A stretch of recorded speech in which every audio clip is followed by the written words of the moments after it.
Hi, നമസ്കാരം സുഹൃത്തുക്കളെ. ഇന്ന് നിങ്ങളുടെ മുന്നിൽ നല്ലൊരു കുട്ടി സ്റ്റോറിയുമായിട്ടാണ് വന്നിട്ടുള്ളത്.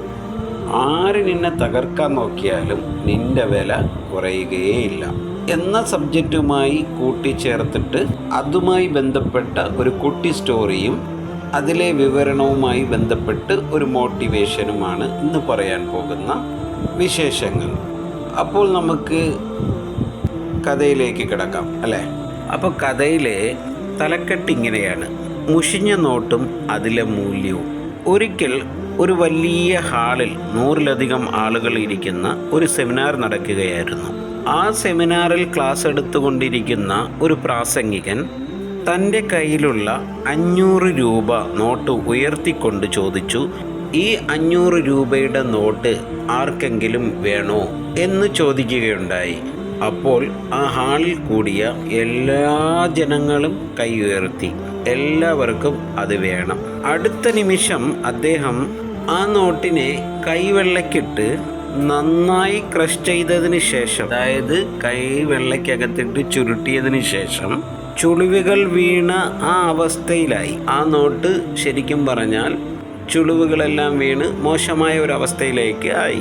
എന്നിട്ട് ആ അവസ്ഥയിലും അദ്ദേഹം വീണ്ടും ചോദിച്ചു, ഇപ്പോഴും ഇതാർക്കെങ്കിലും വേണോ എന്ന ചോദ്യത്തിന് എല്ലാവരും വീണ്ടും കൈ ഉയർത്തി. അവസാനം അദ്ദേഹം ആ 500 രൂപയുടെ നോട്ട് നിലത്തിട്ട് ചവിട്ടുകയുണ്ടായി. ആ നോട്ടാണെങ്കിൽ ആകെ അഴുക്ക് പിടിച്ച് വളരെ മോശമായ അവസ്ഥയിലേക്കായി. അദ്ദേഹം മൂന്നാമതും ആ നോട്ടിനെ ഉയർത്തിപ്പിടിച്ചുകൊണ്ട് ചോദിച്ചു, ഇനി ഇതാർക്കെങ്കിലും വേണോ എന്ന്. അപ്പോഴും അവിടെ കൂടിയ എല്ലാ ജനങ്ങളും കൈ ഉയർത്തി, എനിക്ക് വേണം, എനിക്ക് വേണം, എനിക്ക് വേണം എന്നുള്ള ശബ്ദത്തോടു കൂടി പറഞ്ഞുകൊണ്ടേയിരുന്നു. അപ്പോൾ അദ്ദേഹം പുഞ്ചിരിച്ചുകൊണ്ട് പറഞ്ഞു, സുഹൃത്തുക്കളെ, നിങ്ങൾ ഇന്ന് ഒരു വലിയ പാഠം പഠിപ്പിച്ചു കഴിഞ്ഞു. ഈ നോട്ടിനെ ഞാൻ എത്രയൊക്കെ കഷ്ടപ്പെടുത്തിയിട്ടും അതിനെ ചവിട്ടി മെതിച്ചിട്ടും അതിൻ്റെ മൂല്യം, അതായത് അതിൻ്റെ വാല്യൂ നഷ്ടപ്പെട്ടിട്ടില്ല എന്നുള്ള വലിയ പാഠമാണ് നിങ്ങൾ പഠിപ്പിച്ചത്. കാരണം അത് ഇപ്പോഴും ആ പഴയ 500 രൂപ തന്നെയാണ്. ഇത് തന്നെയാണ് കഥ. ഈ കുട്ടി സ്റ്റോറിയിൽ നമുക്ക് നൽകുന്ന സന്ദേശം എന്താണെന്നല്ലേ? പലപ്പോഴും നമ്മൾ തോറ്റുപോയേക്കാം. മറ്റുള്ളവർ നമ്മളെ തളർത്താൻ നോക്കിയേക്കാം. അല്ലെങ്കിൽ സാഹചര്യം നമ്മളെ തളർത്തി എറിഞ്ഞേക്കാം.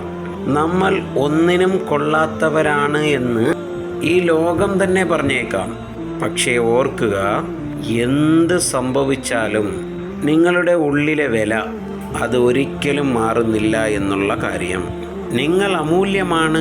മറ്റുള്ളവർ നിങ്ങളെ എങ്ങനെ കാണുന്നു എന്നതല്ല നമ്മൾ മനസ്സിലാക്കേണ്ടത്.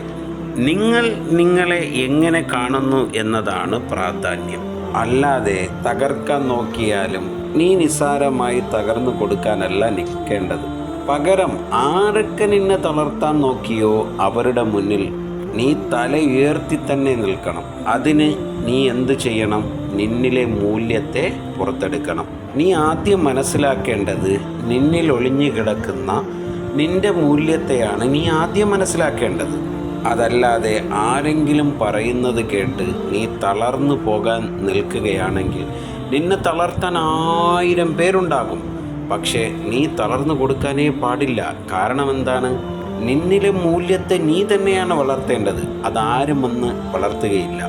വളർത്തുവാൻ പരിശ്രമിക്കുക പോയിട്ട് നിന്നെ സഹായിക്കുക പോലുമില്ല. മുൻഗാമികൾ പറഞ്ഞതുപോലെ ഒരു പഴഞ്ചൊല്ല് ഞാൻ ഇവിടെ ഓർമ്മപ്പെടുത്തുകയാണ്. 1000 കുടത്തിൻ്റെ വായ് നമുക്ക് കെട്ടുവാൻ സാധിച്ചേക്കാം, പക്ഷേ ഒരു മനുഷ്യൻ്റെ നാവിനെ നമുക്ക് കെട്ടുവാൻ സാധ്യമല്ല. അതാണ് എനിക്കിവിടെ വളരെ ഗൗരവത്തിൽ നിങ്ങളോരോരുത്തരോടായി എനിക്ക് പറയുവാനുള്ളത്. നമ്മളെ തളർത്താൻ പലരും പരിശ്രമിക്കുകയും ശ്രമിക്കുകയും നിരുത്സാഹപ്പെടുത്തുകയും ഒക്കെ ചെയ്തേക്കാം. പക്ഷെ നീ എന്തു ചെയ്യണം? നീ അവരുടെ മുന്നിൽ തല കുനിച്ചല്ല നിൽക്കേണ്ടത്. അവരുടെ മുന്നിൽ നീ വിജയിച്ച് ജീവിച്ച് കാണിച്ചു കൊടുക്കുക. നമ്മൾ പല സാഹചര്യത്തിലും നമ്മൾ പരാജയപ്പെട്ടേക്കാം. ആ പരാജയത്തെയൊക്കെ എന്തു ചെയ്യുക? മുൻപിൽ വരുന്ന വിജയത്തിനായി നീ ക്ഷമയോടെ കാത്തിരിക്കുക. അങ്ങനെ നീ ക്ഷമയോടെ കാത്തിരുന്നാൽ ഉറപ്പായും തകർക്കാൻ നിന്നെ ആർക്കും സാധ്യമല്ല. നിനക്ക് സ്വയം തന്നെ നിന്നിലെ മൂല്യം, അതായത് നിനക്ക് നിൻ്റെ വാല്യൂ എന്താണെന്ന് നിനക്ക് മനസ്സിലാകും. നിനക്ക് തിരിച്ചറിവ് എന്നുള്ള അറിവാണ് നിനക്ക് ആദ്യം വരേണ്ടത്. നീ നിന്നിലെ മൂല്യത്തെ തിരിച്ചറിയുകയാണെങ്കിൽ നിൻ്റെ വില കുറയുകയല്ല, മറിച്ച് അവിടെ നിൻ്റെ വില കൂടുകയാണ് ചെയ്യുന്നത്.